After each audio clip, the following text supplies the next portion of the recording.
चार labour code रद्द करो, चार लेबर कोड रद्द करो, ट्रेड यूनियन अधिकार बहाल करो। जहाँ महंगाई इतनी ज्यादा बढ़ चुकी है, गैस की किल्लत तो एक बहुत बड़ी समस्या मजदूरों के लिए बन गई है। आप देखिए सरकार का रवैया मजदूरों के प्रति कैसा है। देखिए सूरत में क्या चल रहा है, जो मजदूर घर लौट रहे हैं उन पर लाठी चलाई जा रही है। छात्र आंदोलन करते हैं, महिला आंदोलन, जहाँ भी इस देश में कोई भी व्यक्ति अपने अधिकार के लिए खड़ा होता है, भाजपा सरकार की यही सीधी सादी स्क्रिप्ट आके वो पेश कर देते हैं कि यहाँ पाकिस्तानी लिंक है। शर्म आनी चाहिए ऐसी सरकार को जो भूखे मर रहे हैं मजदूरों को, जो अपने वेतन मांग रहे हैं, बिल्कुल जिंदा रहने के लिए पैसा मांग रहे हैं। देखिए ऐसा है कि ये जो मजदूरों का गुस्सा फूटा है, ये मात्र नोएडा में सीमित नहीं है, ये मात्र एलपीजी तक सीमित नहीं है, ये इस देश की दशा है। सरकार ने जो मजदूरों की दशा कर दी है, हम देखें कि ये सिलसिला शुरू हुआ 10 दिसंबर जनवरी से, जहां पहले बरौनी बिहार, पानीपत हरियाणा, सिंगरौली मध्य प्रदेश, आंध्र प्रदेश, गुजरात, तमाम प्लांट में मजदूरों का गुस्सा फूटा, वेतन को लेके, काम के घंटों को लेके।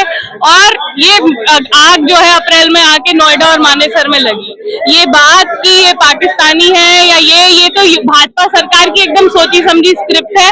ये सरकार ये पहले भी कर चुकी है। आप देखिए छात्र आंदोलन करते हैं, महिला आंदोलन, जहां भी इस देश में कोई भी व्यक्ति अपने अधिकार के लिए खड़ा होता है, भाजपा सरकार की यही सीधी सादी स्क्रिप्ट आके वो पेश कर देते हैं कि यहाँ पाकिस्तानी लिंक है। शर्म आनी चाहिए ऐसी सरकार को जो भूखे मर रहे हैं मजदूरों को, जो अपने वेतन मांग रहे हैं, बिल्कुल जिंदा रहने के लिए पैसा मांग रहे हैं। जो न्यूनतम वेतन का कानून है जो देश में लागू होना चाहिए था, वो लागू नहीं किया। लागू कहीं भी नहीं होता। जो श्रम दफ्तरों की व्यवस्था है वो इस तरीके से चरमराई हुई है कि मजदूर आज से नहीं सालों से, दशकों से इसी व्यवस्था में रहते हैं कि लेबर कमिश्नर मालिकों से घूस खाते हैं। किसी तरीके का श्रम कानूनों का पालन हो रहा है या नहीं हो रहा है ये सुनिश्चित करने का काम नहीं करते हैं, मालिकों की दलाली करने का काम करते हैं। नीचे से ऊपर तक सरकार तक भी इसी दलाली के तहत लेबर कोड लेकर आई। तो ये जो मजदूरों का गुस्सा फूटा है, ये सरकार का डर दिखा रहा है। ये सरकार जो इस तरीके की मांग कि 10,000 से 20,000 कर दिया जाए वेतन, इतनी महंगाई में जो वेतन 10 साल से 8 साल से नहीं बढ़ा है उसको बढ़ाया जाए, इस तरीके की मांग पर जब सरकार की इस तरीके की प्रतिक्रिया आती है तो ये यही दर्शा रहा है कि सरकार पूरी तरह डरी हुई है और डरना भी चाहिए। जिस तरीके की हालत मजदूरों की कर दी है, मजदूरों का गुस्सा फूट रहा है, हम देख रहे हैं ये सिलसिला रुक नहीं रहा है। मतलब यूपी पुलिस ने लगभग जो सुनने में आ रहा है 1000 करीब गिरफ्तारियां की हैं, और इतनी गिरफ्तारियां करने के बाद भी हम देख रहे हैं कि भिवाड़ी में, जो राजस्थान में दिल्ली एनसीआर औद्योगिक क्षेत्र में ही आता है, भिवाड़ी औद्योगिक क्षेत्र में भी मजदूर सड़क पर आ गए हैं। हल्द्वानी में, उत्तराखंड में, पंजाब में, लुधियाना में, अलग अलग इंडस्ट्रियल एरिया में मजदूर सड़कों पर निकल रहा है। सच्चाई यही है कि देश भर में मजदूरों के लिए ना न्यूनतम वेतन लागू है और ना किसी तरीके का मजदूर अधिकार, श्रम अधिकार, जो सालों से आप देखिए कि ये आपने देखा होगा कई सारी वीडियो आई नोएडा की डीएम की, नोएडा की लेबर कमिश्नर की, बोलते हुए कि हम ओवर टाइम का डबल रेट सुनिश्चित करवाएंगे। भाई इस चीज का जवाब दीजिए कि 1948 का कानून है, 1948 के कानून में लिखा है कि ओवर टाइम का डबल रेट मिलना चाहिए। तुम इतने साल से क्यों नहीं सुनिश्चित करवा पा रहे हो? जो काम तुम्हारा एकमात्र है उस इंडस्ट्रियल एरिया में करवाने का, वो क्यों नहीं होता है? कैसे तुम बोल रहे हो कि तुमने कोई मांग मान ली मजदूरों की? 11,000 से मात्र 13,000 वेतन किया यूपी सरकार ने, हरियाणा सरकार ने 3-4 हजार का इजाफा किया वेतन में। ये सब जो है ऊंट के मुंह में जीरा वाली बात है।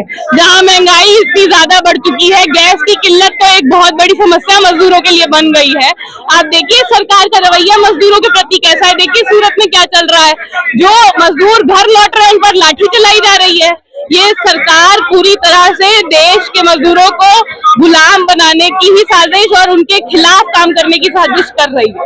ये जो हिंसा था जो सुनियोजित था, इसके पीछे पाकिस्तान था, नक्सली था, फरवरी से इसको प्लान किया गया। यूपी पुलिस कहती है, प्रेस कॉन्फ्रेंस करके सारी मीडिया यही बात कर रही है।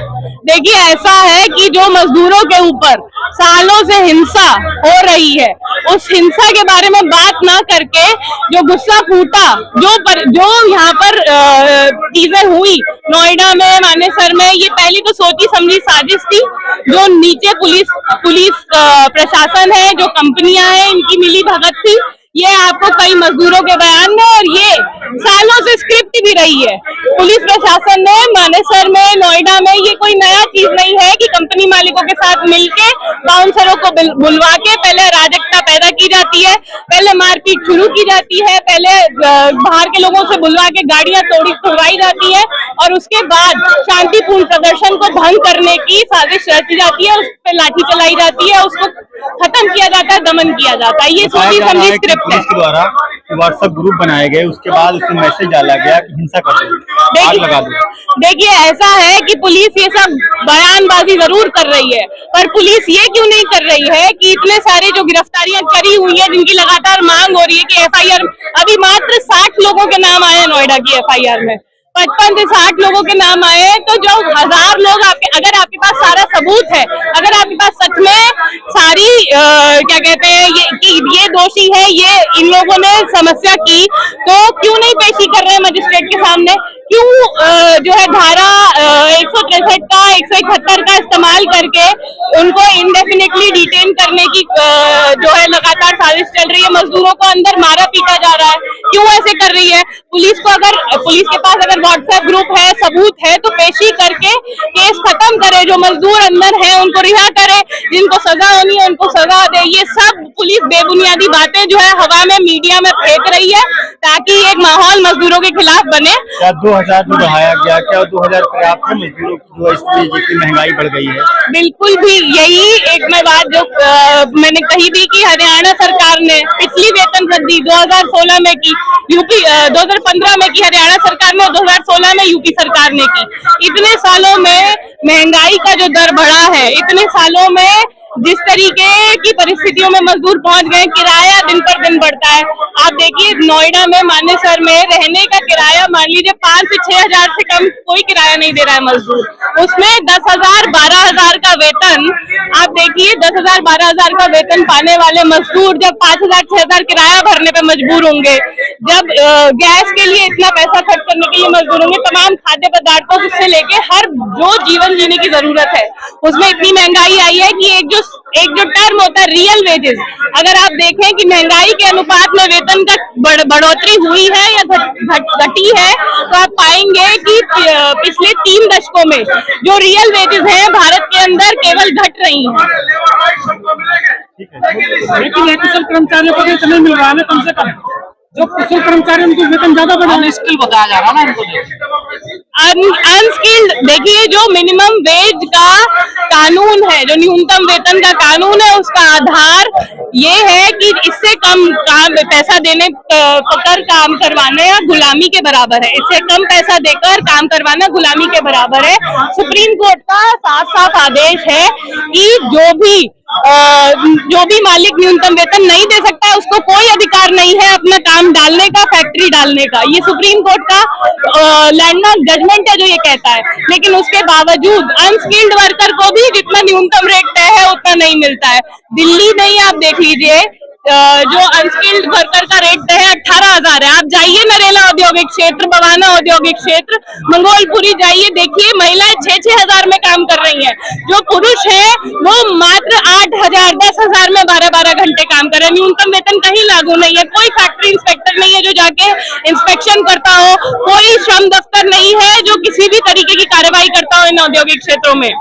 छूट कहाँ से मिले फिर उद्योगपतियों को? छूट क्या सरकार से मिले हुए हैं? उद्योगपति सरकार से बिल्कुल पूरी तरह लिप्त है, पूरी तरह मिले हुए हैं। आप देखिए, मैं आपको अगर एक एग्जांपल देते हुए बताऊं तो नोएडा में ट्रेड यूनियनों ने, जो नोएडा में लेबर कमिश्नर हैं, उनके खिलाफ चिट्ठी पत्री भी जमा की है कि कैसे वो पूरा भ्रष्टाचार करते हैं। और ये मात्र उनकी एक कहानी नहीं है, सब जगह नीचे श्रम दफ्तर भ्रष्टाचार में लिप्त है, जहाँ पे क्या कहते हैं पैसा मालिकों से वसूली कर ली जाती है। योगी मोदी जी उत्तर प्रदेश में चुनाव जीते हैं, मुख्यमंत्री हैं योगी जी, वाराणसी से जाते हैं मोदी जी चुन करके, वहाँ तो जब कानून लागू होना चाहिए सबसे पहले मजदूरों के लिए। बिल्कुल एकदम यही बात है कि जो ये सरकार बोलती है वो किस तरीके का छलावा है, किस तरीके का झूठ है। योगी मोदी एक जो बहुत महत्वपूर्ण बात है, ये एक छोटी सी बात मैं जोड़ना चाहूंगी कि आप देखिए 11 सेंट्रल ट्रेड यूनियन